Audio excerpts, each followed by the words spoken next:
Hey AP Euro, this is our second to last video, and we're going to be talking about the Age of Ideology. The rough dates for the Age of Ideology are 1800 to 1850, but those are just rough dates. As I'm sure you know, Romanticism started a little earlier in about 1780, and when we think of conservatism in action, that really doesn't start until 1815. With the Congress of Vienna, and so really 1800 to 1850 is just a rough date. But if you get a question or a DBQ on the first half of the 19th century, it's this period when all these new ideologies arise, a really rich period of thought. And I feel pretty confident that you guys know this period well because I had you write about it extensively, but we'll review here. And just remember that these are your 5 isms: conservatism, nationalism, liberalism, socialism, romanticism. All those new ideas, they bubble up and appear here at the beginning of the 19th century. And they are all in response to, they are either inspired by or a reaction against one of 3 things, or sometimes more than just one of 3 things. But the 3 things that inspire or cause these new ideologies to rise up are the Enlightenment, the French Revolution and the Napoleonic Wars, and the Industrial Revolution. So all of the ideas during this time period, all of those 5 isms are somehow connected to one or more of the following: the Enlightenment, the Napoleonic Wars, French Revolution and Napoleonic Wars, or the Industrial Revolution. So we will go through each of these 5 isms right now and talk about what inspired them or what caused them, and then we'll talk about the revolutions that occur during this period. 1830 is a year of revolutions. 1848 is a year of revolutions. Karl Marx talks about the specter of revolutions that haunts Europe, and so we'll talk about that as well. All right, so the first ideology I want to talk about is conservatism, because it is the primary ideology of this first half of the century. It will not be the one that lasts. Nationalism and liberalism will sort of boil over, but for the first part of this of this century, conservatism is really the strongest ism. We see it most clearly at play in the Congress of Vienna. The Congress of Vienna, remember, in 1815 was sort of the treaty that ended the Napoleonic Wars, and Metternich is in charge, pretty much, the Austrian Metternich, Clemens von Metternich. And he really wanted to return Europe to the way it was before the French Revolution. So conservatism was a reaction against the Enlightenment. It was a reaction against the French Revolution and the Napoleonic Wars, because remember, Napoleon had been quite enlightened in his domestic policies as he took over different parts of Europe. So he was considered enlightened in a lot of ways. We know he was not enlightened when it came to women, when it came to people of color, but he is enlightened. All right, so Metternich wants to make Europe go back in time. He wants Europe to be the way it used to be before the French Revolution. This is called sort of the Metternich reaction, this period, 1815 to 1848. And so what he does is all of the delegates who are at the Congress of Vienna, and remember, this is different than the Versailles Treaty, where Germany, the defeated country, was not allowed to be present. In this case, France is the defeated country, but Talleyrand is the representative, and he was allowed to be present. And so all of the leaders were there. And they decided to put Bourbons back on the throne. That's the principle of legitimacy, to put back the monarchs. And so a Bourbon put back on the throne in Spain, a Bourbon put back on the throne in France, and in parts of what we now think of Italy, parts of Italy. Let's see, yes, remember, Napoleon had put his brother on the throne in Spain, and so no more of that, no more nepotism. Instead, this principle of legitimacy. Metternich and others like him really strongly believed that aristocracy and Christianity and the church were the civilizing forces behind, keeping society together. Civilization couldn't stand without those pillars of support, without the church and without the aristocracy. That those things provided order. Without them, mankind descended into sort of barbarism and anarchy, and they were horrified by the terror. They were horrified by what Robespierre had sort of brought about. When you think of people being marched to the guillotine and priests being drowned and shot and all that, and so they were horrified. So they wanted to bring back the church. They wanted to bring back the aristocracy, and they also wanted a balance of power. So that not one country in Europe, like France had been, would be too strong. And if one country does come out a little better than the others, it would be Austria, the Austrian Empire, which isn't surprising since Metternich was the architect of this document. But overall, it is, again, balance and power is what we see in action here when we think about the Congress of Vienna. And Metternich had another goal. Part of his conservatism ideology was to sort of put a lid on the bubbling pots of liberalism and nationalism. Liberalism and nationalism were gaining steam in Europe, and they were sort of pots of boiling water. And conservatism, this Congress of Vienna, sort of put a lid on those pots. Now they're not going to stop boiling, and they are going to erupt, as you know. Nationalism will be one of the predominant ideologies of the second half of the century when we see Italy and Germany become, nation states. But for now, conservatism, the Congress of Vienna stands. Metternich uses he has other tools to sort of enforce conservatism. One of them is the Carlsbad Decrees. Do you remember that 1819 document that we took a look at in your source book, where you weren't allowed to praise liberalism and nationalism, and so it really was a document in censorship. Papers couldn't go around, lauding nationalism and liberalism. Professors in universities were not allowed to sort of espouse those ideologies. They had to be conservative or keep their mouths shut. And so the Carlsbad Decrees are extra evidence of conservatism during this time period. Other evidence that you could bring in, remember Edmund Burke wrote his reflections on the French Revolution. He's over there in England, but he, like a lot of English, were horrified by the terror and all that had ensued under Robespierre. That Committee of Public Safety, where people were guillotined, without a second thought, and when dechristianization had been attempted, this attempt to get rid of Christianity, horrified Edmund Burke and others. All right, let's see. So conservatism is the main force during this time period, but as I said, other isms are coming into play. Liberalism, which was inspired by the Enlightenment, and it is also in play. Now, liberalism, this is what we call classical liberalism, the liberalism of the first half of the 19th century, because it's not like liberalism today. It's not pro-democracy. It was sort of the upper middle class, the upper class, sort of factory owners who really wanted to have a say in government. So they supported constitutional monarchies, they supported a parliament, they supported wealthy landowning men, but not just the aristocracy, this new middle class. They wanted upper middle class men to be allowed to have a say in how they were governed. They supported Adam Smith's ideas of laissez-faire government and capitalism. Remember, Adam Smith is an Enlightenment thinker. He's not alive now, so he's not. Don't speak about liberals as following Adam Smith, making it sound like Adam Smith is still alive. It's just that they liked Adam Smith's earlier ideas and they put them into practice. Now, John Stuart Mill wrote on liberty. They also, the classical liberals, supported sort of individual free rights, freedom of speech, and freedom to gather, those sorts of things. And so, but it is an upper middle class movement, and a sort of, think of Mr. Thornton in North and South. He would be a good example of a liberal.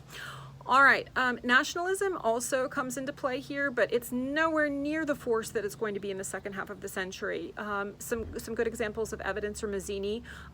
He starts his sort of Young Italy Society. Now, he was a Republican. He wanted he wanted a republic, but he also did want a unified Italy. We also have Greece fighting for independence against the Turks, and the Greeks captured the imagination of all nationalist sort of supporters throughout Europe. Remember the Romantic poet, Lord Byron, he sails off to go help the Greeks fight for their independence. And Delacroix paints Massacre at Chios, where clearly the Greeks are the heroes and the the Turks are the meanies. And so we do have, nationalism strongly coming into play. And there are some ties with Romanticism. When you think of Beethoven, he's a Romantic musician, but remember his Ode to Joy, the first time a symphony uses human voices as an instrument, and they're singing in German. Beethoven was German. Or you think of Chopin, another Romantic composer, writing polonaises, these dances, these Polish dances, and he was Polish.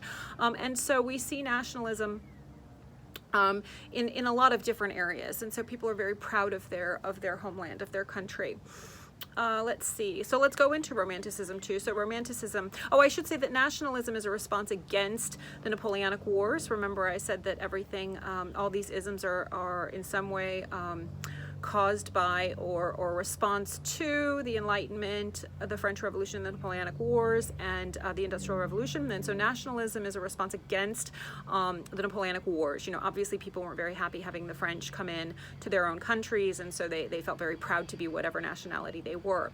One of the reasons why Metternich really needed to put a lid on nationalism is that he was, minister of the Austrian Empire, and the Austrian Empire was made up of a bunch of different nationalities, people of different nationalities, especially the Magyars, the Hungarians. And if he allowed nationalism to take root, then the Austrian Empire would break up. And so if you get a DBQ with a Metternich source, he clearly has an agenda.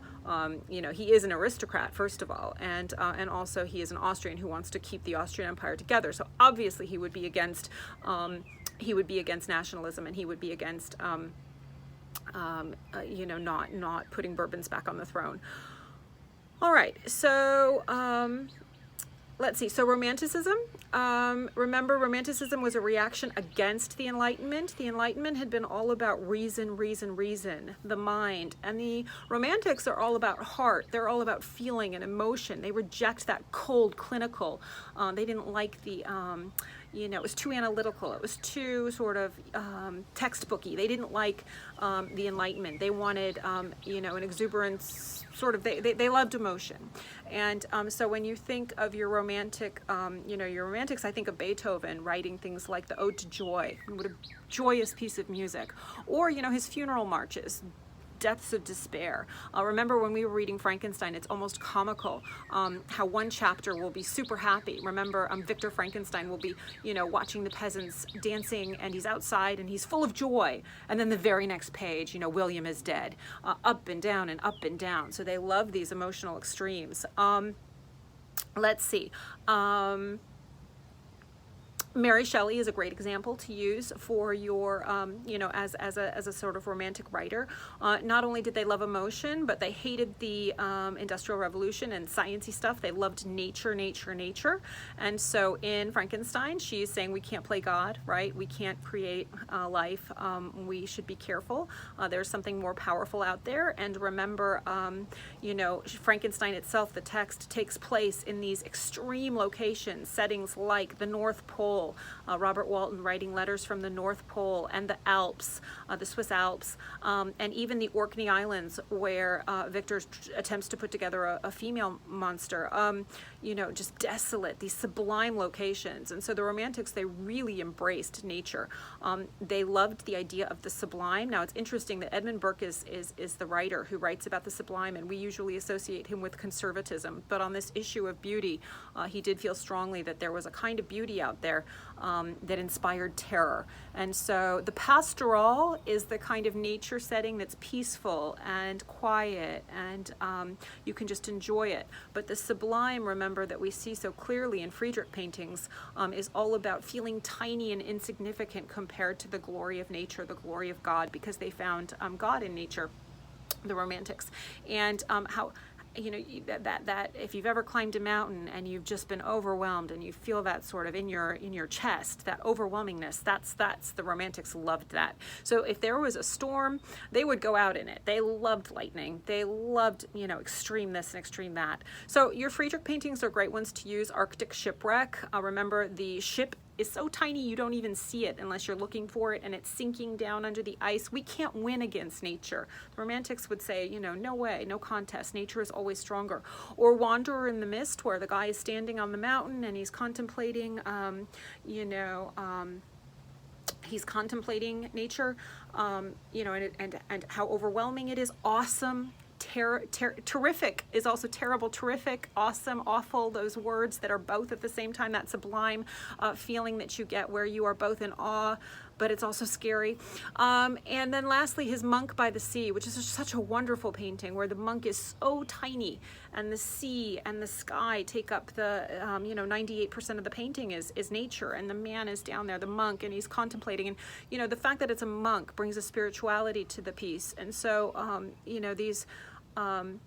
these Romantics really did find God in nature.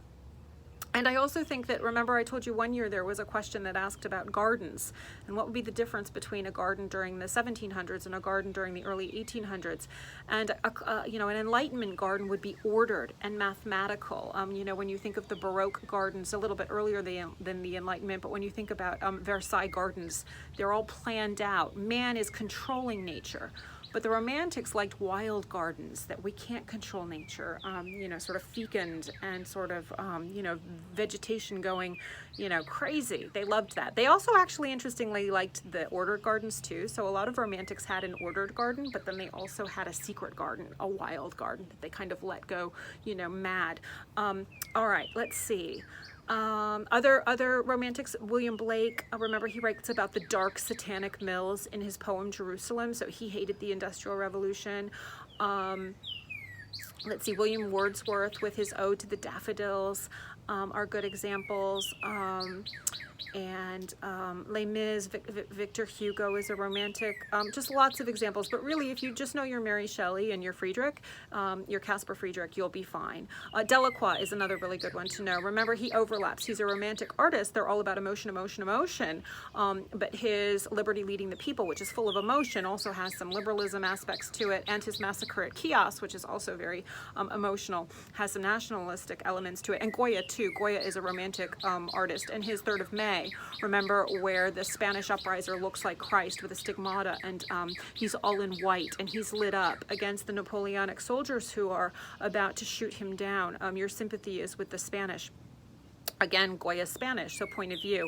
Obviously, he's going to not be pleased about the fact that Napoleon put his brother on the Spanish throne, and he's going to be on the side of the Spanish who rise up against, against Napoleon. All right, so much you can do with Romanticism. It's a really neat time period. Let's see. And then the last ism is socialism. And socialism is a response to the Industrial Revolution. The Industrial Revolution created terrible, as you know, working conditions and living conditions for the working class, the laborer. And when you hear the phrase working class, I think I've stressed this before, but I've had kiddies miss this. Working class is not middle class. Working class is the poor. The middle class is the middle class. The working class is the poor, and then there are people who don't even work, the homeless or the jobless and whatnot. But working class is the poor, the factory workers, and their conditions, as you know, were awful. And so socialism was a response to that. What are we going to do to fix this? To fix society? It's not okay that people are working these really long hours and that they're not getting paid anything. And so we see first the French utopian socialists, Saint-Simon, Louis Blanc, Proudhon, Fourier, all of those examples that are in your textbook that if you need to review, it would be a good idea to do so. But really, I think Louis Blanc is a good one to know because he's the one who argues that it is the government's job to provide work. And so he wanted the government setting up workshops for everybody. And he's going to be important in the 1848 revolutions in France. And so that's why I really do want you to know him. But all of the others are thinking of different ways to help the poor as well. Robert Owen is another good example that we did in depth that you might want to think about. Remember his factory, New Lanark, in Scotland was a factory where people worked, but he also was kinder to his workers. He let them share in profits, and he let kids go to school instead of working the kids. And he had classes for adults on Sundays, and better homes, really nice homes, not that back to back, sharing the yard, the dung heap, and all the rest of it that other factory workers had to put up with. So he's another example of a sort of somebody who you could lump with these sort of French utopian socialists, even though he's not French. Karl Marx is the biggest. Remember his Communist Manifesto, 1848 Communist Manifesto. He saw all of history as a struggle between the haves and the have-nots, and that the haves were always exploiting the labor of the have-nots, and that one day those have-nots, the proletariat, would rise up against the bourgeoisie, the haves, and would share things equally, and everybody would work according to their ability. And I think I told you last week in our little video that unfortunately this doesn't really take into consideration human nature, which is that if I'm not going to get anything out of it, then I'm not really going to work very hard. You know, it didn't really work in practice, and you know, sadly, there's never been a system that's been perfect. Capitalism, I would argue, works much better than, you know, than socialism. But capitalism has problems too. So unfortunately, we haven't really been able to find a system that works for everybody. But who knows? Who knows what the future will hold? So let's see. So capitalism, yeah, those. Yeah, so when you think of the real lefties, the real liberals of this age of ideology, it's not the liberals, it's the socialists. And the socialists will really create fear in anybody who has anything from the minute they're sort of vocal to, you know, throughout history. And so remember, we saw Bismarck in the second half of the century. He's a conservative, but making concessions to you know, to the workers, you know, unemployment benefits and old age pensions. Those are things that we consider sort of very lefty sort of you know, laws being passed, but he's passing them as a conservative because he doesn't want his workers to support the socialist movement. So we see that, you know, we see this fear of socialism, you know, throughout the next decades and today. All right, so socialism, and so all of these different, remember, isms are coming into play in the first half of the century, and all of them are, you know, are a response, you know, to or a reaction against, again, the Enlightenment, the French Revolution, the Napoleonic Wars, and the Industrial Revolution. And so just keep that in mind. But a lot is happening in this first half of the century. Remember, in 1830 and in 1848, there are revolutions in every European country except Russia and Britain. Russia will have its own revolution coming up. And remember, 1917, huge, two revolutions actually. And they'll also have a revolution in 1905. Remember, we did that. And remember, the Tsar is able to keep a lid on that because his October Manifesto allows for a Duma, and that gets the liberals back on his side. But remember, he has no intention of allowing that Duma to have any kind of say. With his fundamental laws, he says he's fundamentally in charge and he can dismiss that Duma whenever he pleases. And so remember, Nicholas is able to keep a lid on revolution, but not for long. And in 1917, everything will erupt again. And this time, the soldiers aren't going to side with him. They sided with him in 1905. All right, so, but in 1830, there's a big revolution. Let's talk about France as an example. And Charles X was kicked off the throne, and he had to run off to England. And Louis Philippe, the Citizen King, came into play. He was better, but he wasn't great. In France, there are all sorts of you know, of problems. And in 1848, revolution occurs again. And that's because King Louis Philippe, he really did arouse the opposition of both liberals and sort of the radical Republicans, and people just didn't like him. And in February of 1848, the February days, workers, students, radicals, they all came together and they rioted and they clashed with troops. And in an attempt to sort of put a lid on that, Louis Blanc was allowed to sort of have his idea of the government providing work for everybody open up. And so the government started to provide these workshops for workers. And so that was great. He was able to establish these national workshops that provided jobs for the unemployed, but then they were shut down because because in 1848, the upper and the middle classes, they won a majority of the votes in the April election. There was universal male suffrage, but they shut down the workshops. They thought they were a waste of money, and so angry crowds stormed the streets again, and there were these June riots, and thousands of people were killed in the June riots. More than 10,000 people were killed. And so seeking to restore order, the National Assembly sets up a French Second Republic, and Louis Napoleon is elected through universal male suffrage to be the leader, the president of the French Second Republic, but he is able to have a coup, and he's fearful that radicals will win the 1852 election, and so rather than allowing election to take place, he uses the army to stage a coup, and he starts the Second Empire, and he's Emperor Napoleon III. And you know Emperor Napoleon III, he will remain in charge until sort of the Franco-Prussian War sort of marks his downfall.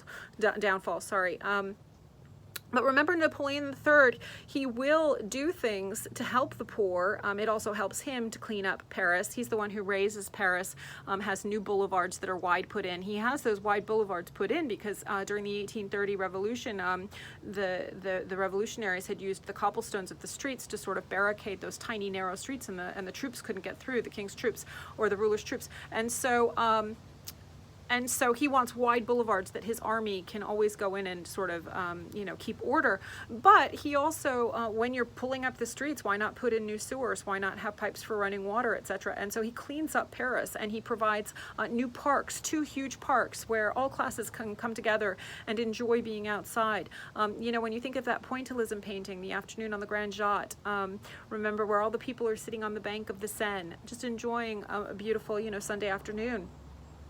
They're able to do that because of Napoleon III. And Napoleon III has, first they're gas lamps, but then they're electric, but lights so that you can go out in the night and feel safe.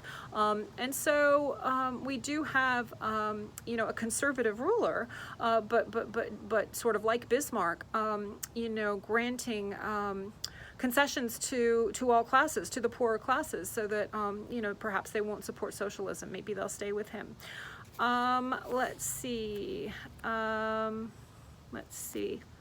Interestingly, for those of you who are in English, when Napoleon stages that coup d'etat in 1851, Victor Hugo, that's when he runs off to Brussels, and then he moves on to England because he's afraid. He'd written negative things about Napoleon III, and now, or Napoleon at the time, and now he's Napoleon III, the Emperor. And so remember, in English, we read that Browning letter where she didn't send it, but she begged Napoleon to let Victor Hugo return to his homeland where he could visit the grave of his daughter. I just think that's kind of interesting. All right, let's see. In Prussia, there was perhaps an opportunity in 1848 after revolutions for a German sort of state, sort of a sort of democracy. The Frankfurt Assembly met, and they really did want to have they really were hoping that there would be a sort of a government that they would have a say in. But Wilhelm IV, he sort of refuses to accept, quote unquote, a crown from the gutter, and so the failure of the Frankfurt Assembly really does destroy the hope of a unified Germany under a liberal parliamentary government, and it does sort of lay the groundwork for the rise of Prussian militarism, which will sort of result in they'll have a Germany in 1871, and so we see a failure of sort of democratic movements in 1848. Conservatism does win out. Now, those liberal ideas aren't going to go away. They will come into play later on, but we do see governments clamp down, starting with the Carlsbad Decrees in 1819 and then ending with the rejection of this Frankfurt Assembly. But I do think it's important to note this because when we look at England, with its reform bills of 1832, 1867, 1884, and a gradual, augmenting of the people who can vote, sort of augmentation of numbers, an increase in numbers of people who can vote. Remember, I told you that's sort of an evolutionary process. Yes, it's true that Emmeline Pankhurst, in her Why We Are Militant speech, pointed out that men often fight and get things. But comparatively speaking, in Britain, it's a far more peaceful movement working toward democracy, culminating after World War I. Whereas in mainland Europe, we have war and, we have revolutions. We have an 1830 year of revolutions, and we have an 1848 year of revolutions. And even at the end of all that, we don't have universal male suffrage at all. And so that's just something that's kind of interesting and important to note. All right, I think that's pretty much all I wanted you to know for this period. And then next week we'll do nationalism, Italy and Germany becoming nation states, and we'll do imperialism. We'll look at how England becomes the place where the sun never sets, right, on the British Empire. But I think we're kind of getting to where you should be feeling pretty good about, you know, about 1400 to 1900 time span. And so keep watching these videos, keep reviewing on your own, look through your source book. But I'm feeling pretty confident that you should be in a good place. Be doing your change over time for different groups of people, reviewing that information. And so until next week, happy studying. Take care.